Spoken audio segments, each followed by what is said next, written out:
สวัสดีครับวันนี้จะมาสอนวิธีการเปิดปิดเสียงแต่ละแท็บ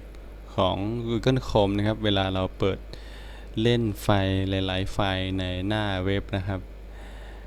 จะเห็นว่าเวลาเรากดตรงนี้นะครับกดเล่นไฟล์ตรงนี้นะครับเสร็จแล้วนะครับไฟล์ตรงกด finish นะครับหน้าเว็บตรงแท็บด้านบนนะครับมันจะขึ้นเป็นรูปลำโพงอย่างนี้นะครับวันนี้ผมเล่งเสียงกันนะครับแล้วก็อีกแท็บหนึ่งนะครับอีกแท็บหนึ่งโปรแกรมตัวนี้คือก็จะเป็นพวกแท็บ Windows ครับที่ก็จะเป็น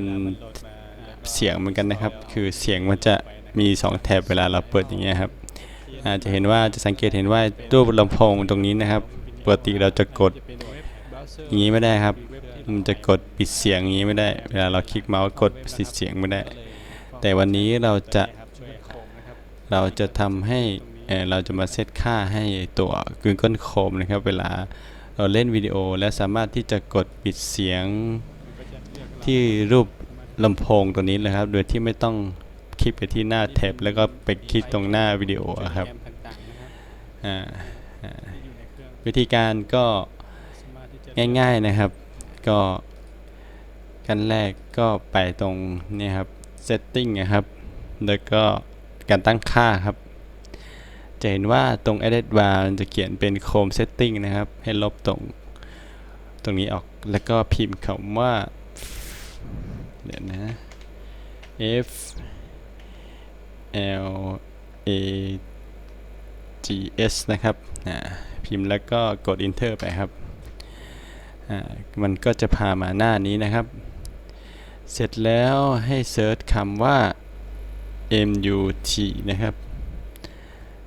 muting ตัวนี้นะครับแท็บ audio muting UI control นะครับคือควบคุมการเปิดปิดเสียงนะครับระหว่าง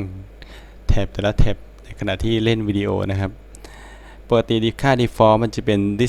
disable นะครับให้เราคลิกแล้วก็เปิดเป็น enable นะครับแค่นี้นะครับไอตัวโปรแกรมก็จะเตือนมาว่าการตั้งค่านี้จะเปลี่ยนแปลงก็ต่อเมื่อที่เรารีรันไอตัว Google Chrome อีกทีนี้ครับเราก็กดรีรัน it now ครับโปรแกรมก็จะปิดให้เราแล้วก็เปิดใหม่ครับลองมาดูว่ามันได้ผลหรือเปล่าก็คลิกที่วิดีโอนะครับวันนี้จะมาแนะนำโปรแกรมในตัวหนึ่งโปรแกรมลบไฟล์ขยะใน Drive C นะครับเวลาสังเกตว่าเนี้ยเวลาเราคลิกเมาส์ที่ลูกลำโพงตัวนี้นะครับมันจะขึ้นเป็นขีดตรงนี้ให้นะครับเราก็สามารถกดปิดเสียงตรงนี้ได้เลยนะครับเสียงก็จะหายไปผมก็จะกดปิดเสียงตรงนี้ได้เลยโดยไม่ต้องไปกดที่แท็บตรงนี้เพื่อแล้วก็ปิดเสียงตรงนี้ออกไม่ได้นะก็ได้นะครับแต่ว่ามันจะทำให้เราใช้งานได้ง่ายขึ้นนะครับเวลาเรากดหลายๆแท็บหรือกดเปิดเพลงหลายๆแท็บแล้วก็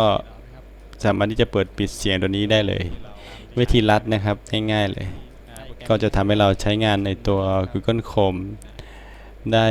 ง่ายขึ้นนะครับและก็สะดวกขึ้นนะครับหวังว่าทุกคนน่าจะได้ความรู้จากคลิปนี้นะครับหวังว่าจะเป็นประโยชน์กับทุกๆคนนะครับที่เข้ามาดูคลิปนี้วันนี้ก็ขอจบคลิปไว้เพียงแค่นี้นะครับถ้าชอบคลิปก็ให้กด Subscribe ช่องด้วยนะครับเพื่อเป็นกำลังใจนะครับวันนี้ก็ขอจบคลิปไว้เพียงแค่นี้นะครับขอบคุณมากครับ